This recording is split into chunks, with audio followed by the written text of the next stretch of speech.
All right, you're back for part 2. Let's get into it. The Christian Principles Podcast is brought to you in partnership with the Herzog Foundation. But bear in mind, the views and opinions expressed here are those of the hosts and not necessarily of the Herzog Foundation.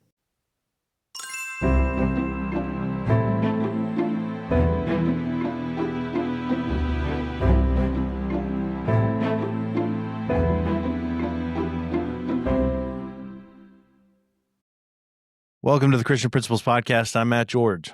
And I'm Mark Zockoll. Thanks for coming back today. Thank you. Thank you for being here. That you made it to part 2. You made it back. We do not want to lose any listeners over this. In fact, I hope we gain some listeners. We want to gain some listeners. We want to gain listeners. And again, we'll say it from the start. We never expect anybody to agree with us 100%.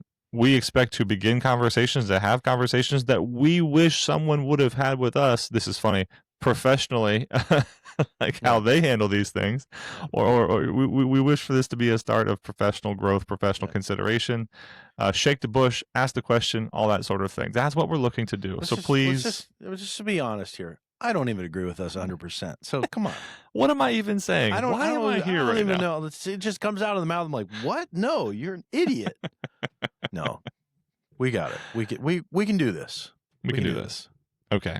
So if we're going to recap really fast, in episode number 1, we talked. Well, first of all, we just kind of broke the seal, and we actually said the S word, and we talked about Christian schools and sex education, and we gave some background, some personal background, some what we thought was reason for a motivation to actually think about this. We considered a dissertation study. We talked about the greater mindset surrounding. Well, today we're going to keep the conversation going, but get more specific. Today we're going to say, should the school be involved? So should Christian schools be involved with any kind of sex education? And that's where we're going with today's episode. But before we get going, let's go ahead and hear from the Herzog Foundation, our partner now for the last 50 episodes that we have completed here on the Christian Principles Podcast. And specifically, what you're going to hear Matt talk about on this commercial is you getting involved with some free learning opportunities. So please go get involved with what you hear about now. Are you ready to take your school's mission to the next level? This summer, the Herzog Foundation Institute invites Christian school administrators like you to join the transformative workshops designed to equip, inspire, and empower you for the coming school year. Why should you attend? Learn from top Christian education leaders, network with passionate peers from across the nation, gain practical strategies to strengthen your school's impact. Workshop locations vary throughout the year, but this summer and specifically in the month of July, you can find workshops in Dallas, Texas, Nashville, Tennessee, Kansas City, Missouri. Spots are limited and filling fast. Visit herzogfoundation.com/institute to view workshop details and secure your seat today. Remember, it's free. Just get yourself there. Don't miss this opportunity to renew your vision, sharpen your skills, and lead your school with confidence. The future of Christian education starts with you. Sign up for a Herzog Foundation Institute summer workshop now. We're back into having this conversation. Should schools be involved with sex education, yay or nay? Yay or nay. We're going to start with the nay. We're going to start with the no's. Okay, we are going to go back and forth in this episode, starting with the no's and moving to the yeses. So if we're answering the question, why some believe schools should stay out of it, I'll even say why most Christian school administrators believe Christian schools should stay out of it. Quick thought right away, the one that probably is on the tip of most of our tongues, the domain of the home and the church and the school. In none of those does the school come first. Right. And no arguments there. We believe the Bible, so we believe the same thing. No. The Christian school does not take priority over the church or over the home. Correct. And we think of the home coming first there. We definitely don't take priority over the righteous, the godly set up home. Not at all. And historically, we've seen other schools do that, to take over and say, well, the home isn't going to be teaching this, or what the home is going to be teaching isn't going to be what we want them to know, so let's teach it our way. And I think Christian schools, in a large part, not necessarily because of sex education specifically, but because of what public schools do. That's where we came from. We came out of a reaction of we don't want to do it that way. We want to do it our way. So maybe there has been a lot of that. We just haven't done it, so we're just not going to do it. And I do agree that's probably the biggest excuse from the school's perspective, we don't want to overstep the parental authority. From the parents' perspective, we don't want the school overstepping our authority. So, that I think is going to be the number one answer as to why we don't. It's got to be up there. And really that's the one where if the conversation is had with leadership, and I suppose with the parents, wherever the conversation is had, because we are assuming that leadership is critically assessing at every point. And critical assessment, which would mean that we do ask the question, should we transfer our membership? Should we pick up this new curriculum? Should we remain in this athletic league? Should we, whatever it happens to be, in this case, should we have some level of sex education in our school?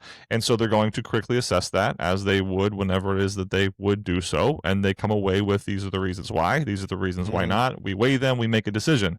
And so if the decision is, we affirm that this is solely a matter for parents to speak about with their children, and that is where we stand, then that's where they stand. And that's going to be, before God, literally where their leadership finds them to be most appropriate. Okay, great. And that's probably, as we said a couple times now, the hardest hitting point. And we would have no problem with a school that got that as their mission and made that their statement. That's fine. That we would celebrate that as their right and their ability and what they know of their people. As far as the church goes there, and especially for a church school, let's hope your pastor is involved with this decision. Let's hope the pastoral leadership team has weighed in on whether or not, in what extent they have their youth pastor, or in their church services, or in their Sunday school or Bible study settings, or in their, marriage counseling, whatever it happens to be that this would come up, that wherever they stand as a church, they are going to say X. They're not going to say Y.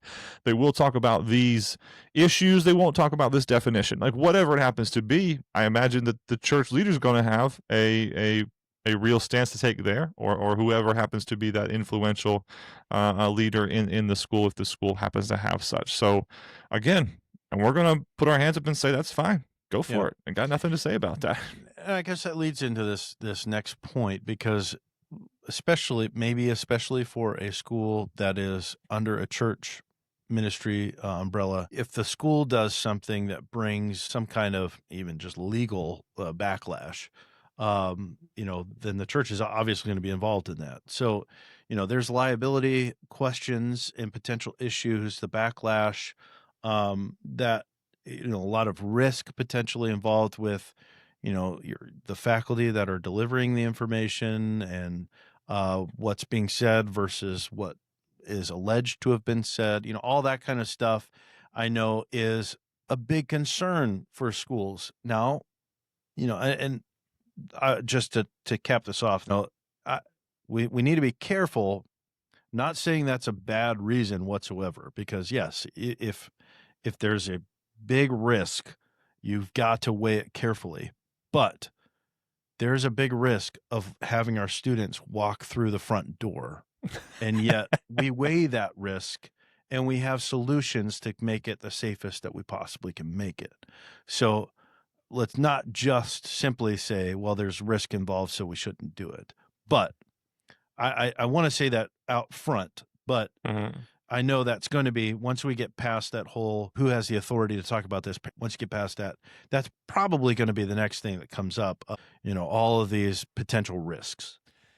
And I don't see those risks so much as legal risks, any more so than I would say if there is some sort of legal risk, that could probably come back to the person who's providing this education, which means you probably wouldn't trust them to be with students anyway. So if I'm assuming that they're with the students, you already have vetted them and you want them to be with students, really that risk is going to be more social, more church culture, school culture, the newness of it, the introduction to it, getting over that first wave, if it's a first time, whatever that risk happens to be. I don't see that as so much as legal here, as I see that as a social risk. And as Matt pointed out, we've already hit the big ones. We firmly believe that the two we hit first, that who has that authority, not wanting to overstep the authority, and just the mission alignment with leadership. Those really are the big ones. The rest of these, in our humble opinion, aren't going to be, they are going to be arguments against. They're not going to be the strongest arguments against. And Matt as Matt was hitting that. Another point would be, this is not an academic study. This is more socio-culture. This is more socio-emotional for some, perhaps. This is, we're not going to go have a conversation in a seminar format on every possible social, and it's not even ill, but every possible social situation, so to speak. Yeah, I think I would maybe couch it a little bit with it's not academic. I mean, almost anything can be academic. So it's not so much that as much as this topic is not necessary for moving our students forward in their academic studies. Sure. So, it could be taken out and you'd still be able to accomplish what you're trying to accomplish. Maybe the same reason a school may not have a formal, and whether or not it's a dance, but just a formal at all. Maybe this could be couched in the same kind of language. We talked about this one last time, but we just don't do it. It's just not something we've done. I'm not going to start considering it now. And to be honest, I'd probably give this one a little more credence than I would other ones. I have too many other fires burning, or as our good friend Mark Minkus would say, who's playing whack-a-mole with no hands. I forget what it was. There's too many other moles poking up their heads for me to whack than to start this one. So yeah, well, but not just that, because with this point in particular, I was having a conversation with another school not too long ago, and they're saying, "What do you guys do about this?" We don't. I never has crossed my mind. Like it's not that I'm purposefully not doing it. It's just I have not considered it because I'm so busy with keeping up and maintaining what we do that I just haven't considered that. Yeah. But maybe I will, looking forward. So it could be that you're maybe even as a school, you're assuming within certain classes this is discussed to a smaller level, maybe, and so you're just happy with letting it go as it goes, when we really do need to pull it up and say, do we talk about it appropriately or not? Yes, we need to talk about it appropriately, but do we talk about it enough for it to be accomplishing what it needs to accomplish? So well said. In my previous installment, there was a time in which we were reviewing our Bible curriculum. And so I sent out a Google form for everybody to fill out, with one of the questions being, when do we hit these portions of the Bible amongst our faculty? And it was, pre-K through 12. And I just walked through the Bible and pulled out major time periods and major stories and in certain verse sections, and did the whole Bible. So it was lengthy, but the teachers knew what they covered in the Bible classes. And it was very telling for the teachers who then saw that up on the screen to say, wait a second, you mean a student walks through our school and they only review very specifically, I'm going to make something up here, the story of Daniel in the lion's den in 3rd grade? That's it? Like, they don't actually get deeper in that story outside of anecdotal conversation, but not in a Bible class. Right. So that was revealing for them. For some of us, what you just said, Matt, we touch on, we'll say this again later, we touch on STDs, we touch on the menstrual cycle, we touch on what a sperm is, but we don't actually go further in a comprehensive way, because I thought that Sheila did that in science class in high school, or I thought that so-and-so did that in the health class when it was. So yes, it could well be that maybe it's not we don't do it, we're just making assumptions about when it would get covered. So maybe that's what it is. Right. How about the thought of, it's not best to put it in their minds? And we teased this and it went further with it, but I'll go directly back to what was stated in the first episode with our peer that came to the Maryland Association of Christian Schools and discussed mental health, specifically suicide with the student populations. And his comment was clear. We should not use as a argument against that we don't want to put this into students' heads. And he had a multitude of reasons for it. He cited research. I'll just leave it there. That, and again, here I am answering the con when I shouldn't do that. I should just present the con. So so present the ante. The ante would be, it's not best for us to put this in the students' minds. And wherever you want to add a level of credence to that thought, and whatever experience you have with why, if it is you who are saying this, you the listener saying this, and you may have good reason for it in your estimation, so that's why we have it listed here. It's just not best to put that thought in their minds. And I'll knock off these last two because it goes, I think, right along with that of, the kids are just too young, and that's where even you work your way up from, what would be maybe the earliest appropriate time up to, we have them until they're seniors. Is it even, are they too young at that point even to understand or to think about it academically and realistically, that we might throw it out there. They're not ready, which again, even goes back to the whole parent conversation, because technically the one who's supposed to be determining whether they're ready for that conversation is the parent. But that's kind of rough. And then we talked about this in the first episode, so we don't have to talk about this too much, but it is a tough conversation and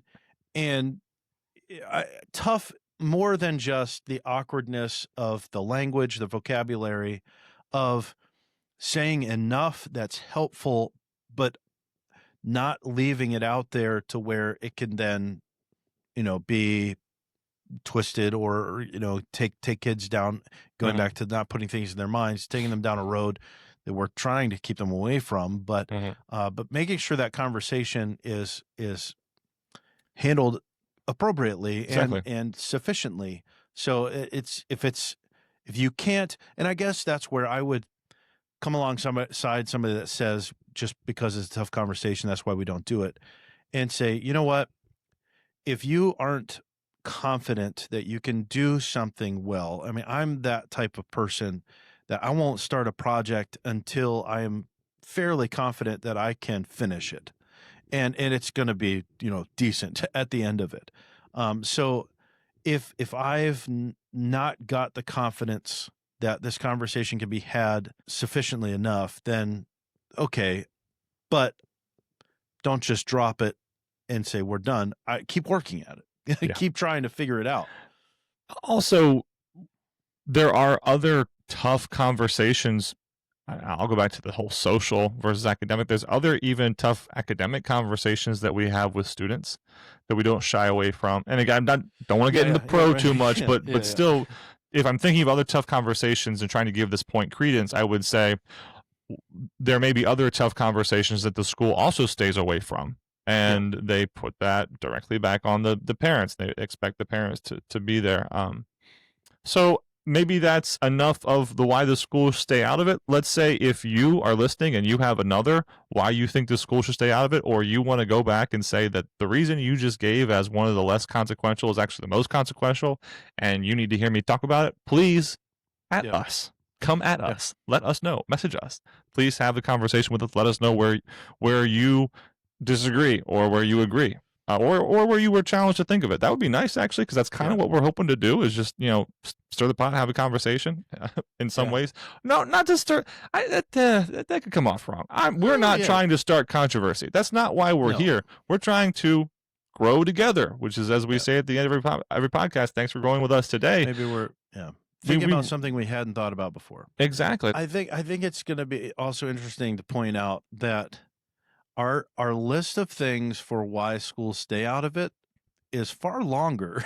That's true. than why they should. But maybe it's just because there's one of these points that just obliterates everything that we just said, maybe why they shouldn't. But I did find that was interesting, that we have a lot more excuses. Maybe excuses is not very nice of a word, but we have a lot more reasons as to why we don't.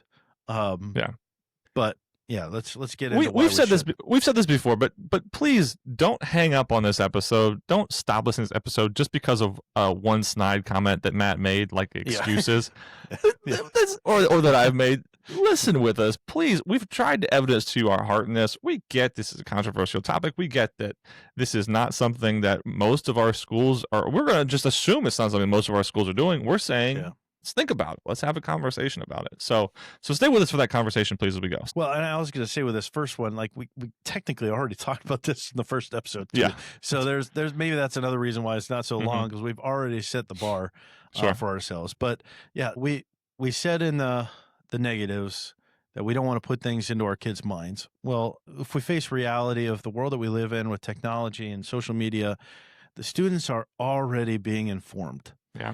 And if we're aware of an area in which they're being informed but not by us, then why aren't we attacking that subject? We really should.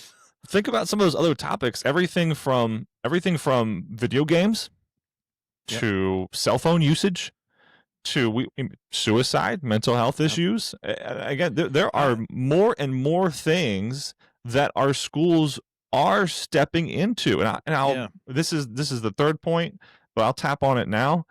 How many of us have seen an increase in the parenting seminars that we're offering? Or every PTF, you got a 10-minute talk from the head of school, the administrator, who's discussing how to deal with homework appropriately as a family. And it's what may not have been in yesteryear, where a school said, we're not going to give parenting lessons to our parents. They're just going to do.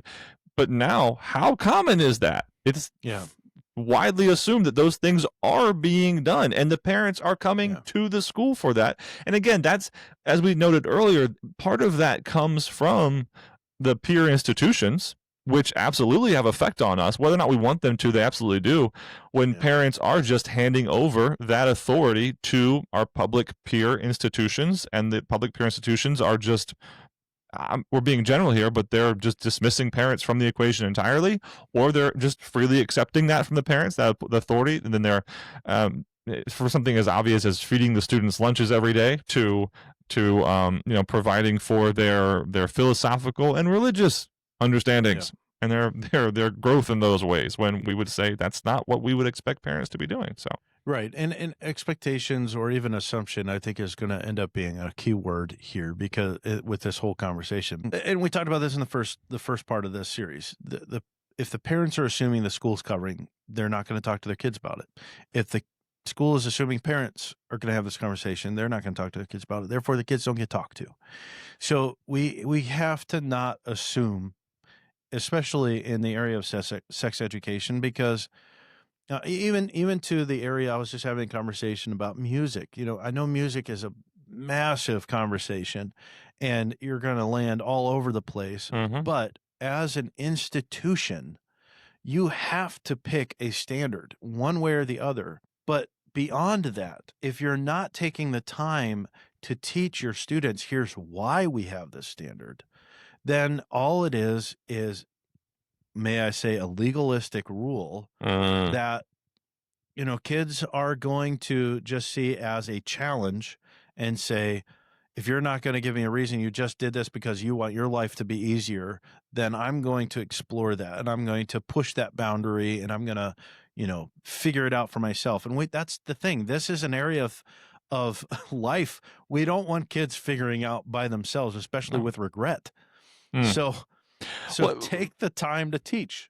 Well said. You said the students, the parents are assuming the school, and the school's assuming the parents. I will tell you personally, and she's listening, so Mom, this is a discussion that we've had before, where there was an absolute expectation that the discussions that were had at school were enough. Yeah. And I have a great relationship with my mother. In many ways, they were, but it wasn't a full-on comprehensive definition providing, technical term providing sex education. So even in my own life, I will represent here to the audience that there was a crossing of wires in that way, a crossing of expectations, where one side would say exactly what you just said, and the other side would say the opposite. So yes, perhaps there's a lack of clarity and theological confusion among the Christian teens, which is why the school believes it should become involved. And I'll say for this point, the school, for something like sex education, I wouldn't expect the school to necessarily do this on a 1 year off, 1 year on kind of way, or I wouldn't expect them to only react to where they think their students are, because that would be there's so many other things that would also need to be then on the radar of the school as to this social ill. Should we have a conversation about that this year or not? How mature are our students this year versus other? So maybe if some schools believe they ought to be involved with sexual education because they want to set the standard of, we're going to have a clear understanding that a knight or the eagle or the falcon or the ram or the bulldog, whatever it is, when they graduated, there was a time at which they sat down and they heard the definition of the sex act and what the Bible, and then someone knowledgeably spoke in alignment with what the Bible had to say about that before and after, and the marriage relationship and the image of the marriage relationship and God. And we know that our students had that clarifying, defining, foundational moment. And we are affirmed of that. And our leadership has said we want that to be the case. Yeah, and isn't that the whole purpose that we exist anyway? Because as I'm teaching history, if all I'm doing is recounting the events, that's what they do in the public school. That doesn't make us unique. That doesn't change, who we are. But when you can see God's effect over time and what is being accomplished, and you can bring in that biblical truth, of here's obviously a flawed character trait, and let's apply that to our own lives. Let's not make that same mistake. And we're not doing that with every academic pursuit. Then, what are we doing? Yeah. And in that same line of thought, we have scaffolding. We've talked about this, where if I'm going to be building on the knowledge of addition to get to multiplication, to get to my algebra, folks, we've in the conversations we had with others prior to making this series, it was quite obvious, as I said earlier, that we talked about sexually transmitted diseases, and we talked about genitalia, and we talked about the menstrual cycle, and we talked about, I don't need to keep going here, but we talked about these things in biology classes, in health classes, and we talked about purity in the Bible. And shoot, when we got to certain Bible classes, we talked about rape, and we talked about other things. Mm-hmm. What is missing from that conversation of expectation? Wherever those classes start for your school, what's missing again, we're assuming most schools, is that definition of sex being presented to students, which that's what we're calling the sex education part of the school being involved in right now. Is we scaffold everywhere else. I don't want to say everywhere. All in every language. We should be very careful with all in every language. We should be scaffolding. We should be, building our content on foundational content elsewhere. Why is it that for this construct we're not? Or we at least have some kind of idea that it stands on its own when it clearly does not.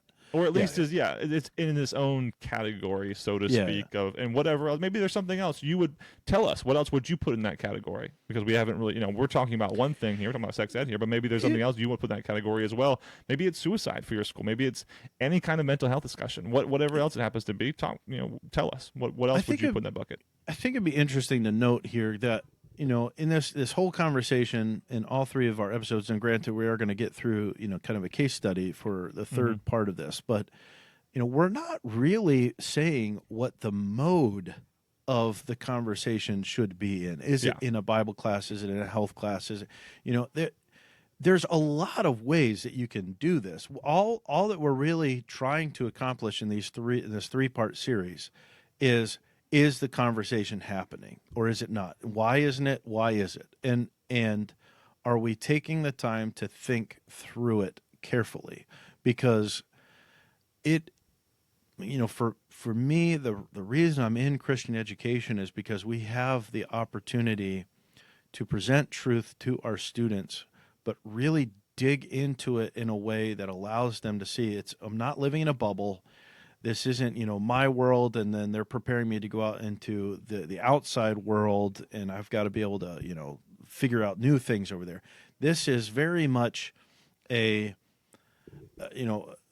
I tell my kids this in both history and Bible, especially in Bible class, this is life. This is the only life God has given you. Mm-hmm. So, of course, you need to be a good student so that you can live out your life to its fullest as God would want you to do. So, that's why we want to have these conversations. At the end of the day, that's absolutely, absolutely. The rest of the reasons for why a school may choose to pronounce some sort of sex education, we're not going to necessarily list out any more than we already have here. Nor are we going to go back and do any more of the why they should stay out of it. But we'd love to hear from you as to why your school wouldn't or doesn't or does. As Matt noted, though, our third episode is going to be a case study. Yeah. We're going to show what it was that Faith Baptist School did in this previous year concerning this exact topic, concerning sex education. Now, like Matt said, we haven't talked about mode that much. We are going to get into mode. We are going to get into timing. We're going to get into the age of the students, what was done before with parents. And again, maybe as was mentioned earlier, parental expectation. Maybe this one of the reasons the school has done this is because in that sort of annual review, which it does or should be doing for all parts of the school, they have come into contact with sex education or the discussion of sexuality amongst students, and they've reviewed where they are, and they're saying, well, actually, we don't have a discussion about this, so maybe we should add it in somewhere. And in that discussion, they reach out to their parents, and they reach out to the parents with an understanding of they reach out to their parents trying to get an understanding of where their parents are expecting the school to be versus what they're thinking the school should be in, just to keep that culture symbiotic and harmonious. And they realize, the parents are expecting us to have a very comprehensive sex education class, seminar, whatever it happens to be. So there could be another reason that would occur. Some consistent internal review drives them to an understanding of what these parents want, and so they, in alignment with what they also want for their graduating. When I say graduating students, what I mean is, they have been in this school for this long. We expect them all to have done these things. They expected them to go to Philadelphia and see the Liberty Bell. We've expected them to have a science fair quality project they've done, and we expect them to, and one of those things being, we expect them to hear a biblical definition of sex. So maybe that was something else that would have been a reason the school is involved. But in episode number 3, which is upcoming, we will be walking through a case study and providing for that mode, parental input, who came on to do it, discussions of leadership prior and after, what the students' responses were, how it was the day of, so on and so forth. We're going to do all of that in the third episode, so please come back and give us your ears for the third episode. As you'll note, this is unique in so much that this is a Wednesday episode. So we had a Monday, a Wednesday, and a Thursday drop. So being in June, we would love to hear your ears more as you are on the beach or as you're on your way to. I say that, and I was just talking to another administrator, and we happen to know that administrators still have a lot of work to do in the summer times, as we've said before. So not everybody's just eating bonbons on a rainbow at the beach. I get that. So, but perhaps you are just able to. And Matt, you're gonna be painting soon, right? So maybe as Matt's doing his painting, he's podcasting as well. Mm-hmm. We want to be in your ears, maybe a little bit extra this week. So we're gonna have this Wednesday drop. So Monday, Wednesday, Thursday, expect the episode number 3 in this series to come out tomorrow, and we're happy. We're excited to have your ears for it, and we're excited to see what God does through it. Yep. All right, it is time for Administrator Spotlight, and we are shouting out Chelsey Nissley, principal at El Dorado Christian School, El Dorado Springs, Missouri. What a great name for a school, first of all, El Dorado, and the address, the web address for the school, Eldo Buffaloes. Eldo Buffaloes. I'm an Eldo Buffalo. But Chelsey reached out to us on Instagram with a like on a post, and so we reached back to her with a message. Thank you so much for the follow and whatnot. She said, wonderful, thank you. I'm excited to follow your podcast. This is my first year as the principal of Dorado Christian School, and I would love to learn more. I really appreciate young administrators coming on board with us, and I hope that they continue to pass this along to their young administrator friends, and we just build just this ever-growing community of what's going on here at the Christian Principles Podcast. But Chelsey, I'm going to pray for you now, and this would be your upcoming second year of leadership there at Dorado Christian School. Father in heaven, we thank you so much for Chelsey. We thank you so much for the opportunity that you gave her there at Dorado to serve you as she has completed her first year, I believe, and as she moves into her second year. Give her the slowness. May what perhaps was racing in the first year be slower in her second year. Might the summertime be a time of refreshment and reorganization to just be your hands and feet and be so excited about what it is that is happening there at Dorado in leadership. And we will thank and praise you for it, as she does, and for our greater community in this time.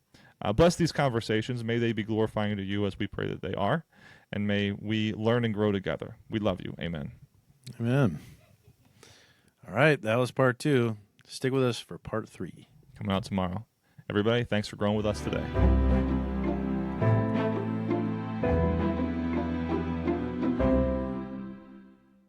Before you go, please be sure to hit that follow button on Apple Podcasts or Spotify. Also, on Spotify, be sure to tap the star icon near the top and select the number of stars you'd like to give us. We'd be so grateful for 5. On Apple Podcasts, scroll down to the ratings and review section and then tap write a review to share your thoughts of the podcast. Thank you. All right, let's keep talking about sex. No, let's not do that. Let's not do that. We should totally do that. That's amazing. Hey, we started the conversation on doing sex education in the school. Let's get into episode 2. Let's just talk about sex. Let's keep talking about sex. Let's keep talking about the most controversial thing we've ever. Have we lost any ears? Hopefully, we didn't lose any ears yesterday